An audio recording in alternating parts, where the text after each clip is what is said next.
ஆச்சுங்களா? நம்ம அக்கீல் அங்கே எவ்வளோ நாள் இருந்தாரு தெரியுங்களா? வந்து இவர்கிட்ட அசிஸ்டன்ட் டைரக்டராக சேர்ந்தது ஒரு பெரிய இதுங்க. இந்த படத்தை பற்றி சொல்கிறத விட இது நல்லா இருக்கும். நிறைய பேர் நின்றுட்டு இருப்பான் வேலை வாய்ப்பு அலுவலகத்தில் இருக்கிற மாதிரி. இது மீறி நம்ம எப்படி உள்ளே போகிறதுனா அங்கே தாய்மானம் இருப்பாப்புல வந்தோடனே மேலே கீழே கடிச்சிட்டே பார்ப்பான். அப்படி பார்த்துட்டு யாருக்குமே வேலை கொடுக்காத மாதிரி முடிவுலேயே உள்ள போயிடுவான். அப்போ நான் இவர்கிட்ட சேர்றதுக்கு என்னுடைய நண்பர் கிருஷ்ணா டாவின்சி குமுதத்தில் இருந்தார். அவர் தான் ஒரு லெட்டர் கொடுத்தாரு, இப்போ சேரணும் பாருங்க. நம்ம இது மாதிரி சொன்னேன், சார் கிருஷ்ணா டாவின்சி அப்படின்னு நடந்து போயிட்டே இருக்காரு.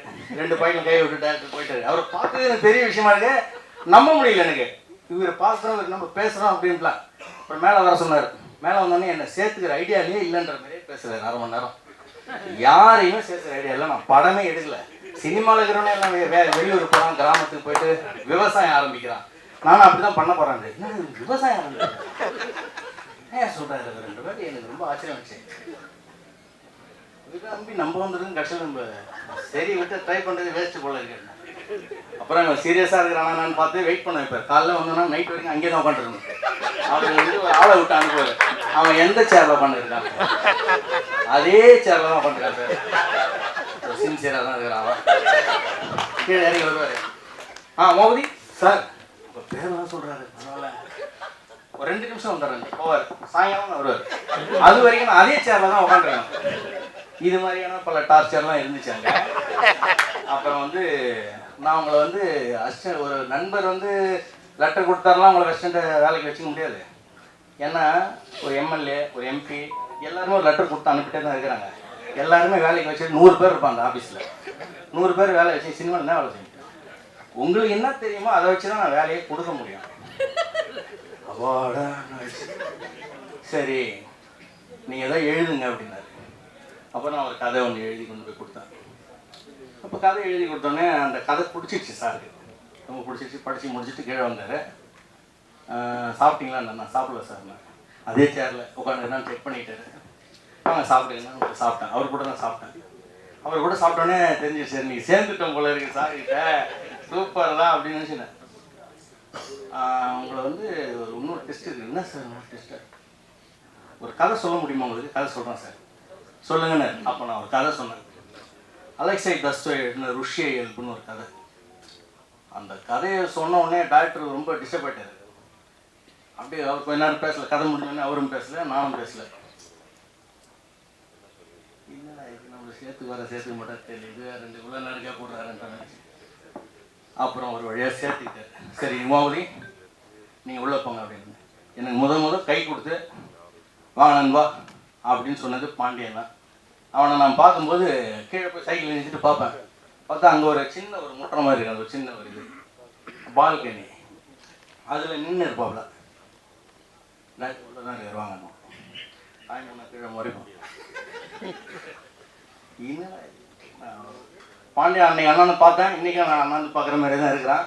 டைரக்டரோட நிறைய வாக்குவாதம், சண்டை, சச்சரவு. நடுவில் அவர்கிட்ட சண்டை போடலாம் வெளியே வந்துடுவோம். அவர்கிட்ட சண்டை போடாமல் யாரும் இருக்க முடியாது, அதுதான் உண்மை. அவரும் யார்த்தையும் சண்டை போடாமல் இருக்க மாட்டார். ஆனால் அதெல்லாம் அந்த நேரத்தில் மறந்துட்டு மற்றபடி எல்லாரோட சகஜமாக இருப்பார், ரொம்ப அன்பாக இருப்பார். நம்ம நம்பிக்கிட்டே இருக்கணும். நம்பிக்கை தானே வாழ்க்கை. நான் முக்கியமாக டைரக்டர்கிட்ட ரொம்ப வியக்கிறது, ரொம்ப ஆச்சரியப்படுறது என்னன்னு பார்த்தீங்கன்னா, அவரோட office Sivasailam street number 9A Sivasailam ஸ்ட்ரீட்லேருந்து இந்த பாலம் ஏறி இறங்கி ஒரு 1/2 கிலோமீட்டர் போய் ரைட்டு திரும்பினாலே கங்கா நகரில் அவரோட வீடு. அதுக்கே 45 நாள் போக மாட்டார். அங்கேயே பெட்டி படுகை எல்லாம் அங்கே வச்சுட்டு எழுதிட்டே இருப்பார். ராத்திரி பகல் எழுதிட்டே இருப்பார். அந்த ரூம்லேயே இருப்பார். ரொம்ப ஆச்சரியமாக இருக்குது. நினச்சே போயிடலாம், வீட்டு பக்கத்தில் தான். ஆனால் இவரை பார்க்குறது அவங்க வீட்டிலேருந்து எல்லாரும் இங்கே வந்துட்டு போவாங்க. இவரை பார்க்குறது எல்லாரும் இங்கே வந்துட்டு போவாங்க. இவர் வீட்டுக்கு போக மாட்டார். என்னென்னா அந்த அது எழுதி முடிக்கிற வரைக்கும் அப்படியே ஒரு மாதிரி இருப்பார். ரொம்ப ஆச்சரியமாக இருக்கும். நம்ம வந்து ஒரு டைரக்டர் ஆகணும்னா, நம்ம எழுதணும்னா இவ்வளோ கஷ்டப்படணுமான்ற மாதிரி பண்ணி விட்டுருவார். அதாவது ஒருத்தன் ஈஸியாக செஞ்சானா நம்ம கூட செஞ்சிடலாம்ப்பான்னு ஒரு நம்பிக்கை வரும்ல, அதை காலி பண்ணிவிடுவாப்புல. சினிமாவில் நடிக்கும்போது இப்படி கிடையாது. நான் எதிர்பார்க்கறது வேறன்ட்டு சொல்லி அவனுக்கு நம்ம ஊருக்கு போயிடலாம் போலதுன்ற மாதிரி அந்த நம்பிக்கை காலி பண்ணுவார். எல்லாமே பண்ணுவார். அது நடிச்சு முடிச்சவொடனே வெற்றிகரமாக ஆனவுடனே நம்ம என்ன பண்ணோம், ஓகே நம்ம வந்துட்டோம்பா தேறிட்டோம் போது பெரிய சந்தோஷம் இருக்கும். சார் நான் உங்களை பற்றி நிறையா தப்பாக சொல்லல, சந்தோஷப்பட்டு தான் எல்லாத்தையும் சொல்கிறாங்க. நீங்கள் அப்புறமா வந்து இதுக்கு என்ன போறீங்க இதெல்லாம் பண்ணுவார். எனக்கு இந்த படத்தின் மூலமாக நண்பன் பாண்டியன் கிடைச்சான், ராமகிருஷ்ணன் கிடைச்சாரு, சிம்பு கிடைச்சாரு, ஜெகதீசன் அருமை மச்சான், ஜெகதீசன் அன்பு மச்சான், ஜெகன் எல்லாரும் கிடைச்சாங்க. எல்லாரோட நான் சேர்ந்து பணியாற்றுவதற்கும் அவங்களோட சேர்ந்து சண்டை சச்சரவுகள் வாக்குவாதம் அது இதுன்னு எல்லாம் உருண்டு புரண்டு இப்போ வாழ்க்கையில் எல்லாரும் நமக்கு தெரிஞ்சவங்களா இருக்கிறாங்க, நண்பர்களாக இருக்கிறாங்க அப்படின்னா அதுக்கு ஒரு பிளாட்ஃபார்ம் ஏற்படுத்தி கொடுத்தது எங்கள் டைரக்டர் தான். அவருக்கு நான் ரொம்ப நன்றி சொல்கிறேன். என்னை பொறுத்த வரைக்கும் ஆட்டோகிராஃப் வந்து ரொம்ப ஒரு இன்ட்ரெஸ்டிங் படம். ஏறக்குறைய 30 வருடங்களாக நான் இசையமைத்துக் கொண்டிருந்தாலும், ஒரு 100க்கு மேலே படம் பண்ணியிருந்தாலும், இந்த படம் வந்து ஒரு டெஃபினெட்லி ஒரு எனக்கு பிடிச்ச படம். எப்படின்னா நான் வந்து இசையப்படம் எப்படின்னா I always give importance to emotion and lyrics. இப்படி பார்க்குறபோது இந்த படத்தில் எல்லா பாட்டுமே அந்த மாதிரி அமைஞ்சுது. அதுக்கு மிகப்பெரிய ஒரு இன்புட் வந்து எனக்கு சேரன் சார்ட்டு கிடைச்சது. அண்ட் இன்னி வரைக்கும் எனக்கு வந்து என்னுடைய பல ஹிட்ஸ்லேருந்து முக்கியமான ஒரு படமாக எனக்கு இது அமைஞ்சது sir. Thank you so much. And அதோட 21 வருஷம் ரீரிலீஸுங்கிற போது அந்த இப்போ நம்ம ஞாபகம் வருதேங்கிற அந்த என்னுடைய குரலில் கேட்டபோது எனக்கே பல விஷயங்கள் ஞாபகம் வந்தது. நிச்சயமாக it's a great occasion and best wishes to sir. The team and great team we had. எல்லாருமே நல்ல ஒரு என்ன சொல்கிறது, ஒரு டீமாக ஒர்க் பண்ண ஒரு நல்ல ஐ ஸ்டில் ரிமெம்பர். ஒவ்வொரு நாளைக்கும் அந்த பாட்டு முக்கியமாக அந்த ஞாபகம் வருது இந்த பாட்டு எழுதினது வந்து சேரன் சார் தான் எழுதினார். அது அப்போது முதலாக என்னெல்லாம் பண்ணணுன்றது ஒரு லிஸ்ட் எழுதி கொடுத்து அப்புறம் அது அழகாக அப்படியே கோர்வையாக சொல்லி வெரி குட் எக்ஸ்பீரியன்ஸ். எனக்கு கூட இந்த பாண்டூர் பூமிங்கிற படத்துலையும் எக்ஸ்பீரியன்ஸ் இருக்குது. But it was a very special moment. இன்றைக்கி ரொம்ப சந்தோஷமாக இருக்குது. Thank you all the technicians and all the characters of the film. Thank you so much. Take care. ஒரு 11 மணிக்கு யூனிட்டில் எல்லோரும் நாங்கள் வந்து கோஆப்ரேட் பண்ண மாட்டோம்னு நிறுத்திட்டாங்க. என்னென்னா அதுக்கு முன்னாடி 4 நாளாக வந்து தொடர்ந்து பேட்டா கொடுத்தா தான் நாங்கள் போவோம் அப்படின்றாங்க. எனக்கு நல்லா ஞாபகம் இருக்குது. ஜெகனை வந்து அந்த யூனிட் மேஸ்திரி இருக்கார்ல, அவர் காலில் போய் விழ போகிறார் டிப்பிக்கலாக. ஆனால் நான் கொடுத்துருவோங்கண்ணா, கொஞ்சம் வெயிட் பண்ணுங்கண்ணா, ப்ளீஸ்ண்ணா. ஒரு அழுகிற ஸ்டேஜுக்கு போகிறாரு. நாங்கள் எங்களோட சக்திக்கு தகுந்த மாதிரி இன்னொருத்தங்கிட்ட வேணா வந்துடும், நான் காசு வந்துடும்ண்ணா, டேரக்டர் கொடுத்துருவாருண்ணா, கொஞ்சம் வெயிட் பண்ணுங்கண்ணா அப்படின்னு. ஸோ இதெல்லாம் பார்த்துட்டு எங்கள் டைரக்டர் வந்து அப்படியே எங்களை வந்து கட்டி பிடிச்சிட்டு, டேய் உங்களுக்குலாம் இது என்ன பண்ணணும்னு தெரிலடா, இந்த படம் ஓடுச்சுன்னு வச்சுக்கேன், உங்களுக்கு நான் ஏதாவது பெருசாக செய்யுண்டாங்க. கடைசி வரைக்கும் செய்யலை, அது வேறு விஷயம். இது என்னன்னா சார், இது ஒரு ஒரு ஒரு ரொம்ப ஒரு மாதிரி இன்டெப்தான ஒரு ஒரு ஒரு கஷ்டமான ஒரு சூழல்ல இருந்து ஒரு படம் என்ன மாதிரியான ஒரு இடத்துக்கு போகுதுன்னு சொல்றது இருக்குல்ல. ஸோ அதுதான் இது கண்ணுக்கு முன்னாடி. இப்போ என்னன்னா ஹீரோயின்ஸ் கிட்டே இவங்க பண்ணிருக்காங்களா, இவங்களுக்கு நம்ம ஏதாவது செய்யணும்ல, ஓகே சூப்பர், அடுத்து இன்னொருத்தங்களுக்கு நமக்கு உங்களுக்கு ஒரு பைக்கு எல்லாம் வாங்கி கொடுக்குறேன்டா அப்படின்னாரு. அவர் சொன்னார், இந்த கதை காமெடி ட்ராக் வேணாம் ஜெகன் அப்படின்னாரு. நான் சேரன் சட்டை பேசுகிறேன்னா டைரக்டர்கிட்ட கூப்பிட்டு ஃபோன் பண்ணி பேசுகிறாரு, இது சம்திங் பேசிட்டு காமெடி இந்த படத்துக்கு வேண்டாம் சொன்னால், கதையை நீங்கள் எடுத்த படமே நல்லா இருக்கே கதை அப்படின்ட்டாரு. ஸோ காமெடி ட்ராக் வைக்கல. ஆனால் படம் ரிலீஸ் ஆனவொன்னு ஒரு 2-3 நாளில் ஃபஸ்ட்டு புக்கே அவர் தான் அமைச்சார், அவர் நடிக்காத படத்துக்கு. ஸோ அந்த மாதிரி இதை வந்து தமிழ் சினிமாவே கொண்டாடிச்சு இந்த படத்தை. ஏன்னா அவங்கவுங்க படமாக அவ்வளோ ப்ரமோட் பண்ணாங்க. ஸோ அதே கடமையை அதே வேகத்தோடு நீங்கள் எல்லாரும் பயங்கரமாக ஹெல்ப் பண்ணுங்கள் ப்ளீஸ். அப்படிங்கிறத நான் டைரக்டர் ஆகும்போது தான் அவர் திட்டி வருத்தப்பட்டு இதெல்லாம் நான் டைரக்டர் ஆகும்போது தான் அடடா நம்ம டைரக்டர் எவ்வளோ திட்டி இருக்கும் அப்படின்னு வருத்தப்பட்ட நாட்கள் நிறைய நாட்கள் சார். இன்றைக்கி என் அசிஸ்டண்ட்டுங்க எனக்கு திட்டிக்கிட்டு இருப்பாங்க.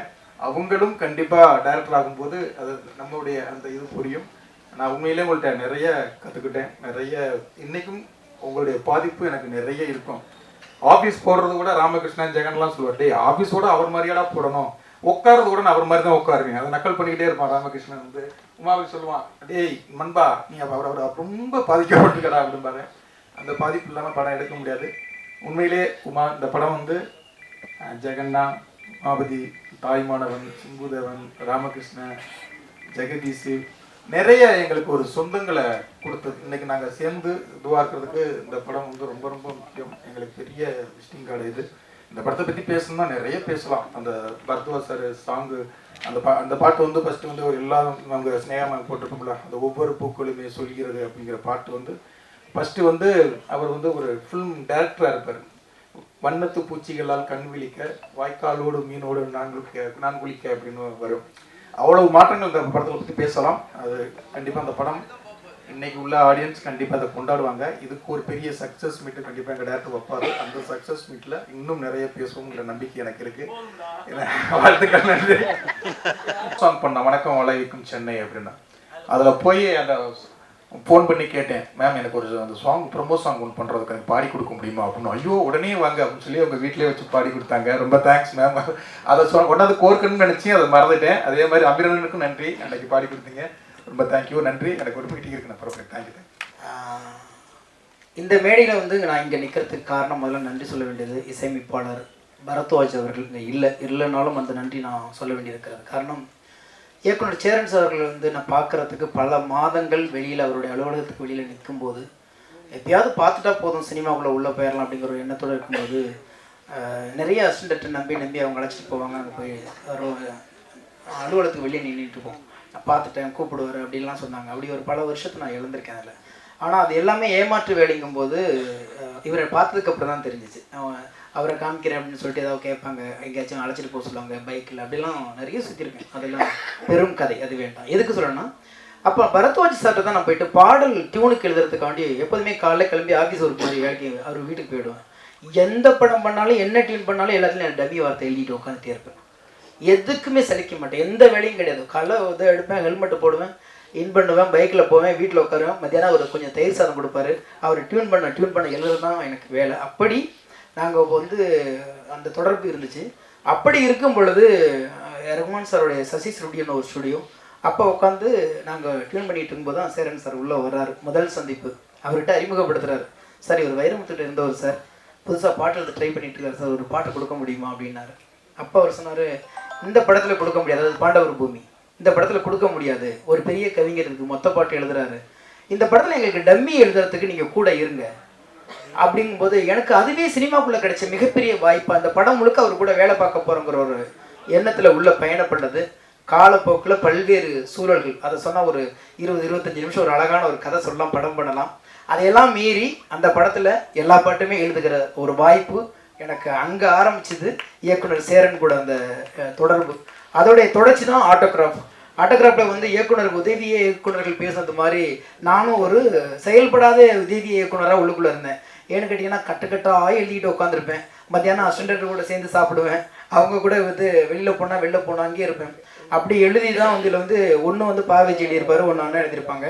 அதை மீறி எல்லாத்துலேயுமே அதில் இருப்போம். ஆனால் யாரும் பாட்டு எழுதினாலும் எங்கே போனாலும் திருத்தம்னா அவர் டேபிளுக்கு முன்னாடி நான் உட்காரணும், 2 பேரும் ஏதாவது பேசிக்கிட்டே இருப்போம். அப்படி பயணப்பட்ட இந்த படம் 21 வருடங்கள் கழித்து மறுபடியும் இங்கே கொண்டாந்து நிலை நிறுத்திருக்கு. இதே ஆர்வத்தோடு இதே படைப்பு உயிர்ப்போடு இருக்குன்னா அன்னைக்கு அவரவர் வாழ்க்கையில் அமைச்ச அந்த பாதை இன்னைக்கு ஏறத்தாழ ஒரு 3000 பாடல்களை கடக்கிற அந்த சூழலை ஏற்படுத்தி கொடுத்த ஒரு அற்புதமான ஒரு மேடை. அதுக்கு பக்கத்தில் உட்காந்துருக்காரு பாருங்க. இவர் என்னை 3 படத்தில் விட்டுட்டாரு, ஆனால் அவர் முதல் படத்துலேருந்து இந்த நிமிஷம் வரைக்கும் என்னை கைப்பிடிச்சு அழைச்சிட்டு போகிற அமீர் சாரோடைய எல்லா படத்துலையும் எல்லா படைப்புகளையும் நான் இருந்துக்கிட்டு போது பார்த்தீங்கன்னா ஒரு காலகட்டத்துக்கு அப்புறம் என் ஊர் தஞ்சாவூருங்கிறத மறந்துட்டே மதுரைக்காரன் ஆக்கிட்டாங்க. ஏன்னா இவங்க 2 பேர்த்து கூட சேர்ந்த அந்த இவங்க 2 பேரும் என்னுடைய சினிமாவில் மிகப்பெரிய பலம். நான் இல்லைன்னா உண்மையிலே எப்பயும் நான் தொலைஞ்சு போயிருந்துருக்கலாம். எங்கள் ஊர் இயக்குனர்கள் கூட நான் எழுதுனது இல்லை. ஆனால் இவங்க 2 பேரும் என்னவோ தெரியல, 2 பக்கம் கைப்பிடிச்சு தூக்கிட்டு போய் இன்னைக்கு நான் பேசப்படுற பாடல்கள்னு ஒரு 10 பாட்டு எடுத்தீங்கன்னா அத்தனை பாட்டு அவங்க 2 பேர்த்து படத்துல எழுதுனதாக தான் இருக்கும். அப்பேற்பட்ட களத்தை அமைத்து கொடுத்துட்டு இன்னைக்கு வந்து இந்த களத்தை கொடுத்துருக்காங்க.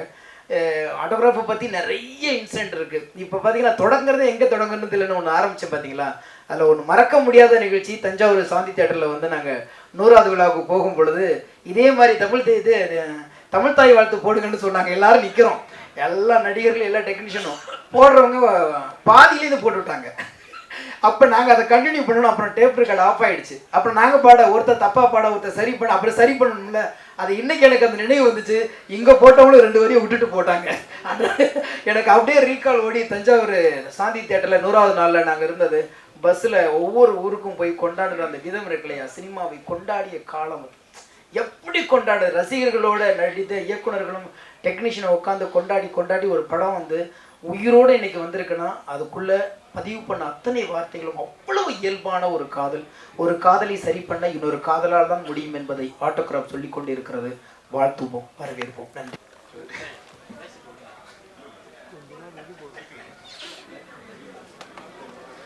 அரங்கத்தில் இருக்கும் அனைவருக்கும் இறைவன் புறத்திலிருந்து சாந்தியும் சமாதானம் உண்டாகட்டும். ஒரு அருமையான நிகழ்ச்சி. வந்து உட்கார்ந்ததுலேருந்து இப்போ வரைக்கும் சிரிச்சுக்கிட்டே இருக்கேன். கட்டுப்படுத்த முடியாத சிரிப்பு. ஆட்டோகிராஃப்ன்ற திரைப்படமே ஒரு மனிதனுடைய வாழ்க்கையில் பழைய நினைவுகளை பற்றி சொல்கிற கதை. ஆனால் அந்த திரைப்படத்தை 21 வருஷம் கழித்து பேசும்போது அந்த திரைப்படம் பற்றிய நினைவுகள் இங்கே நிறைய பேசிகிட்டு இருக்காங்க. அதில் சேரனுக்கும் எனக்குமான உறவு அப்படின்னா, நான் கிட்டத்தட்ட 1 மணி நேரத்துக்கு மேலே ஆயிரும். அதுக்கு இன்றைக்கி சாத்தியம் இல்லை. இன்னொரு விழாவில் சேரனுக்கான விழாவில் நிச்சயமாக சொல்லணும். ஏன்னா சேரனை நான் அப்படி பார்த்து ஒவ்வொரு கட்டத்தில் பார்த்துருக்கேன். ஒரு சில நிகழ்வுகளை மட்டும் சொல்லி முடிச்சுக்கிறேன். அவங்க எல்லாருமே சேரனை பற்றி நிறைய சொல்லும்போது, இவங்க நான் திரைக்கு வருவதற்கு முன்னால் ஒரு இயக்குனராக, ஒரு ஜெயிச்ச இயக்குனராக இருக்கார். அதில் குறிப்பாக இந்த படம் ஆட்டோகிராஃப் அவர் எடுத்துகிட்டு இருக்கும்போது நான் ராம் ஷூட் பண்ணிக்கிட்டு இருக்கேன் கொடைக்கானலில். அப்போ இடையில் ஒரு முறை வரும்போது ஆட்டோகிராஃபுடைய ஃபங்க்ஷன் நடக்குது. தேவி தேட்டர்னு நினைக்கிறேன். தேவி தேட்டரா? சத்தியம் தேட்டரில் நடக்குது. அப்போது அந்த மேடையில் இசை வெளியீட்டு விழாவில் அன்றைக்கி இருந்த பத்திரிகையாளர்களுக்கு உங்களுக்கு தெரியும்னு நினைக்கிறேன். நான் ஆட்டோகிராஃப்னு சொல்லிட்டேன். நான் மேடையில் சேரன் பேசுனது தான் ஆட்டோகிராஃப்னு சொல்லி கையெழுத்து போட்டேன். ஆனால் இந்த ஃபைனான்ஸ் சீட்டை எத்தனை கையெழுத்து போட்டேன்னு எனக்கு தெரியலை அப்படின்னு சொல்லி மேடையில் கண் கலங்குறாரு சேரன். அப்போது சேரன் எனக்கு முன்னாடி எனக்கு தெரியும், ஆனால் பழக்கம் இல்லை, நெருக்கமாக இல்லை. அப்போ சேரன் வெளியில் வந்த உடனே நான் நின்றுட்டுருக்கேன். சேரன்கிட்ட கேட்குறேன், நானே கடை வாங்கி படம் எடுத்துகிட்ருக்கேன். நான் 50,000, 25,000, 30,000 வாங்கி படம் எடுத்துக்கிட்டு இருந்த டைம். அந்த டைமில் சேரன்கிட்ட கேட்குறேன், நான் வேணால் ஒரு 1,00,000 ரூபா ரெடி பண்ணி தரட்டுமா உங்களுக்கு அப்படின்னு. இல்லை அதெல்லாம் பார்த்துக்கலாம் அப்படின்ட்டு. என் ஸ்நேகன் தான் எனக்கு அறிமுகப்படுத்தி வச்சது. அப்போ ஸ்நேகன்கிட்ட சொன்னோடனே இல்லை அதெல்லாம் பார்த்துக்கலாம், பண்ணிக்கலான்னு. அதுக்கப்புறம் சேரனை நான் பார்த்தது ஆட்டோகிராஃபுடைய வெற்றிக்கு பின்னாடி அலுவலகத்தில் அதை சந்தித்தேன். அதுக்கு பின்னாடி அந்த இயக்குநர்கள், உதவி இயக்குநர்கள் ஜெகதீஷ் உட்பட எல்லாருமே எங்கிட்ட நெருக்கமாயிட்டாங்க. இப்போ ஆரி தொடங்கி ஜெகதீஷ், உமாபதி, ராம்கி, பாண்டியராஜன் தன்னுடைய மெரினாவை பண்ணும்போது முதல்ல அந்த வணக்கம் மாலை வைக்கும் சென்னைன்னு ஒரு பாட்டு ஒன்று ப்ரோமோ பாட்டு ஷூட் பண்ணுறதுக்கு என்கிட்ட என் வீட்டில் அன்னைக்கு நீங்கள் ஒரு அது 2 ஷாட்டு நடித்து கொடுக்கணும் அப்படின்னாரு. அப்புறம் வீட்டுக்கு பக்கத்தில் ஒரு ஆட்டோ எடுத்துகிட்டு அதை போய் எடுத்து அதை நடித்து கொடுத்துட்டு வந்தோம். இப்போ சேரனுக்கு என்னென்னா, அவருடைய உதவி இயக்குநர்கள் பூராமே என்னோட பழகிக்கிட்டே இருக்காங்க. அதில் கொஞ்சம் டென்ஷன் ஆவார் அவர். இந்த ஆரம்பிச்சாப்பில் வருவோம் மாவதி, ஏன்னா அந்த கதை பூரா அவருக்கு தெரியும். ஸ்நேகனும் என்கிட்ட வந்துட்டாப்புல, ஆரியும் வந்துட்டாப்புல. அங்கே போனாலே என்ன பூரா அங்கே போயிட்டீங்க, என்ன அங்கே எல்லாருமே அங்கே இருக்கீங்க அப்படின்னு கேட்டுகிட்டே இருப்பார் சேரனு. அதில் பாதி உதவி இயக்குநர்கள் அவர் வெளியில் போனதுக்கு காரணம் ஒவ்வொரு படத்தில் ஏதாவது ஒரு ஹீரோயினாக இருக்கும். நீங்கள் உடனே தப்பாக எடுத்துக்காதீங்க. ஏதாவது ஒரு பிரச்சனை இருக்கும். யார் கேட்டாலும் ஒரு கதை சொல்லிக்கிட்டே இருப்பாங்க. ராமன் தேடிய சீதையில் ஜெகனுக்கு ஒரு கதை இருக்கும். அவன் சொல்லுவான் என்கிட்ட, அண்ணன் என்ன நடந்துச்சு தெரியுமா அப்படி. எல்லா கதையும் இங்கே இறக்கி வச்சுட்டு போகிறீங்க. அவர் எப்போ பார்த்தாலும் என்ன கோச்சுக்கிடுவார். ஸ்நேகன் அங்கே போனால் என்ன அங்கே போயிட்டு தான் இங்கே வர்றீங்களான்னு கேட்பாருன்னு. சேரன் பொதுவாக பெண்களை நல்லா பார்த்துப்பார். அது எந்த டவுட்டும் கிடையாது. நீங்கள் இப்போ கூட கவனிச்சிங்கன்னா ஸ்நேகா மேடத்துக்கு அவர் தான் தண்ணி பாட்டு எடுத்து திறந்து கொடுத்தாரு.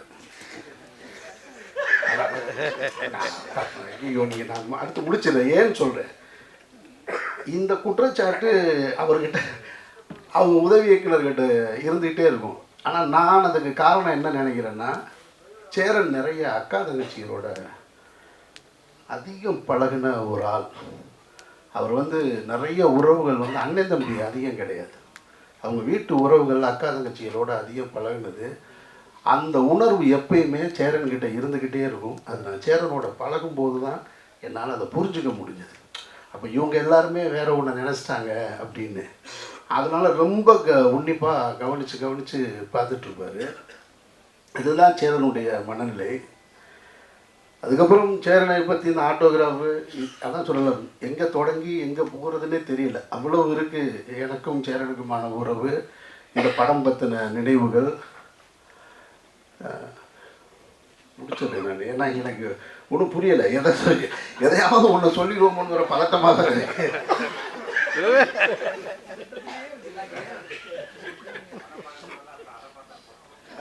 என்ன ஜெகதீஷ் படம்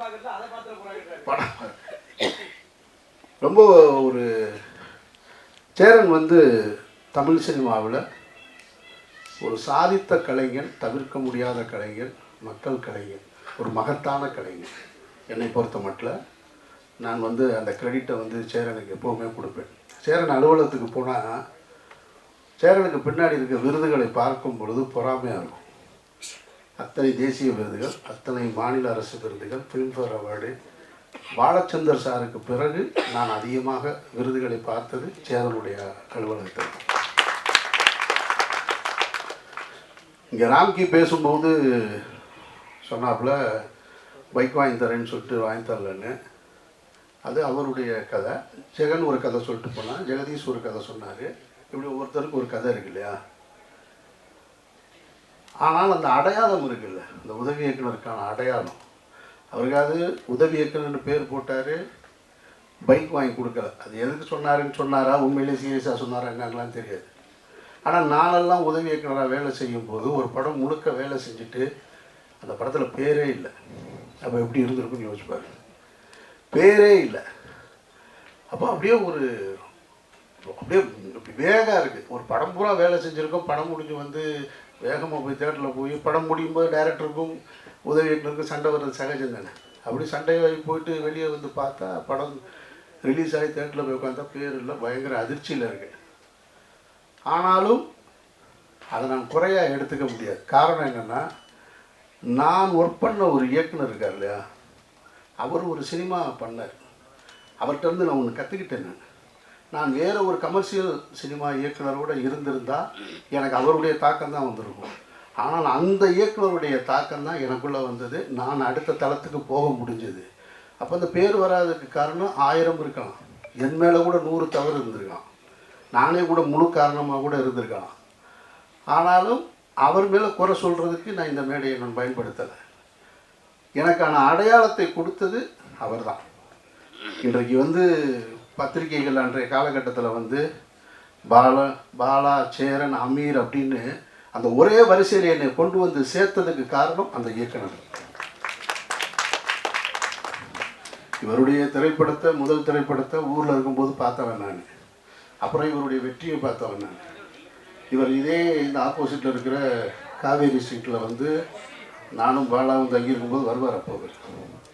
அப்போ நான் ஒரு உதவிக்குனர் ஓரமாக நின்றுட்டுருப்பேன். அப்படியே அப்படி ஒரு பார்வை பார்த்துட்டு போவார். பார்க்குறதுக்கு தான் பெரிய சண்டியல் மாதிரி இருப்பார். ஆனால் அப்படிலாம் கிடையாது, ரொம்ப சாஃப்டாக நான்.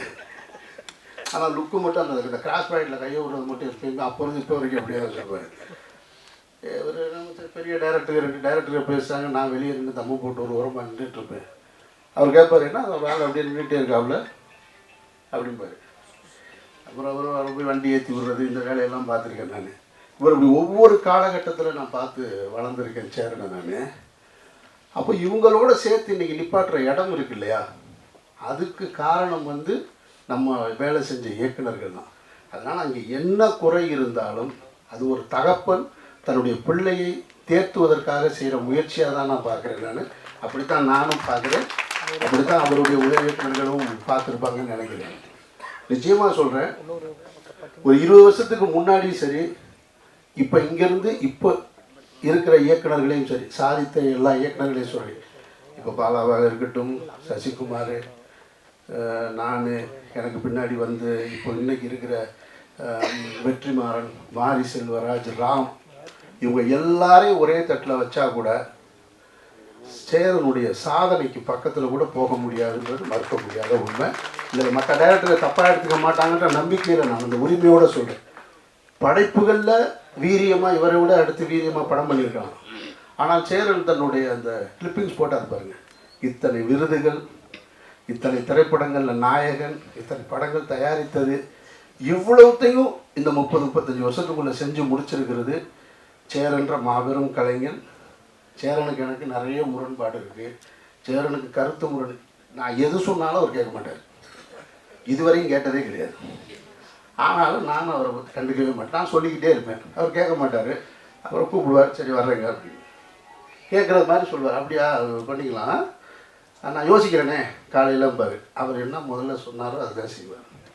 நான் அதை பற்றி கவலைப்படுறதே இல்லை. நானும் அவரோடு உறவை அப்படியே தான் வச்சுருக்கேன். நான் அந்த கலைஞன் இன்னும் பல சாதனைகள் பெறணும் அப்படின்றது தான் என்னுடைய ஆசை.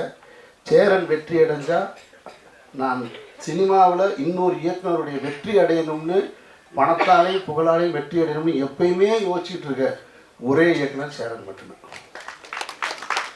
சேரன் எப்பயுமே ஜெயிக்கணும்னு நான் நினச்சிக்கிட்டே இருப்பேன். அவர் எனக்கு என்ன செய்கிறாருன்றதெல்லாம் முக்கியம் இல்லை. அவர் வந்து எனக்கு இப்போ அவங்க அஸ்டன் சொல்கிற மாதிரி சொல்லணும்னா கிண்டலுக்கு சொல்கிறதா, அவர் எந்த நல்லதும் நமக்கு செய்ய மாட்டார் அப்படின்னு சொல்லலாம். அவர்கிட்ட ஒரு அன்பு இருக்குது, அது எல்லாத்தையும் மறந்துடுவார். எல்லாத்தையும் மறந்துட்டு எவ்வளோ பெரிய சண்டை போட்டோம், எவ்வளவு இது பண்ணோன்றதெல்லாம் மறந்துட்டு ஒன்றுமே நடக்காத போல கூப்பிடுவார். எங்கே இருக்கீங்க, வாங்க போகலாம் அப்படின்னு கேட்பார். அதனால தான் உமாபதி சொன்னது, உண்மையிலே அன்பாக இருக்காரா இல்லையா, நம்ம அன்புன்னு நம்பிக்கிற வேண்டியதுதான் நம்ம அப்படின்னு. அது ஒரு குழந்தை மாதிரி சேரன் நீங்கள் வந்து அவர் அண்ணன் சொன்னால் கோவம் வந்துடும் அவருக்கு, அதில் ரொம்ப முக்கியமானது. அதுக்காக நம்ம போனோடனே நம்மளை அண்ணன் பாரு, வாங்கண்ணே அப்படிப்பாரு. சரிண்ணே நல்லா அனுப்பிட்டேன், என்ன ஒன்று என்னைய பார்த்து அண்ணன்றீங்க அப்படிப்பாரு. அவர் இன்னமும் இளமையாக தன்னை மனசுக்குள்ளே வச்சுக்கிடுவார், அதுக்கான வேலைகள் செஞ்சுட்டே இருப்பார் அவர். வேற என்ன சொல்றதுங்க உங்களை பற்றி.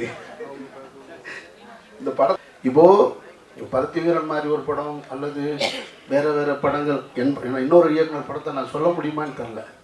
அதுபோல் ஒரு படங்களை வாழ்வியலை எடுத்துடலாம். இந்த படம் எப்போ பார்த்தாலும் ஒருத்தருக்கு தன்னுடைய கடந்த காலத்தை நினைவுபடுத்திக்கிட்டே இருக்கும். அப்படி ஒரு படைப்பு அது. நான் மதுரை அபிராமி தேட்டரில் தான் இந்த படம் பார்த்தேன். ராம் ஷெட்யூல் முடிச்சுட்டு வந்து பார்த்தேன். நான் பார்த்துட்டு பிரமிச்சு போயிட்டேன். நான் இப்படி ஒரு படத்தை எப்படி எடுக்க முடியும். நீங்கள் உங்களுக்கு நினைவு இருக்குமான்னு தெரியல, இந்த படம் தான் இன்னொரு வருஷம்னா பிரேமம்னு வந்தது. மலையாளத்தில் வந்த பிரேமம் பார்த்தீங்கன்னாக்கும் அது ஆட்டோகிராஃப் தான். அது இப்பவும் நீங்கள் இந்த படத்தை இப்போ இருக்கிற ஜென்சிக்கு தகுந்த மாதிரி மாற்றி எடுத்தால் ஒரு சில்வர் ஜூப்ளி படமாக மாறும்.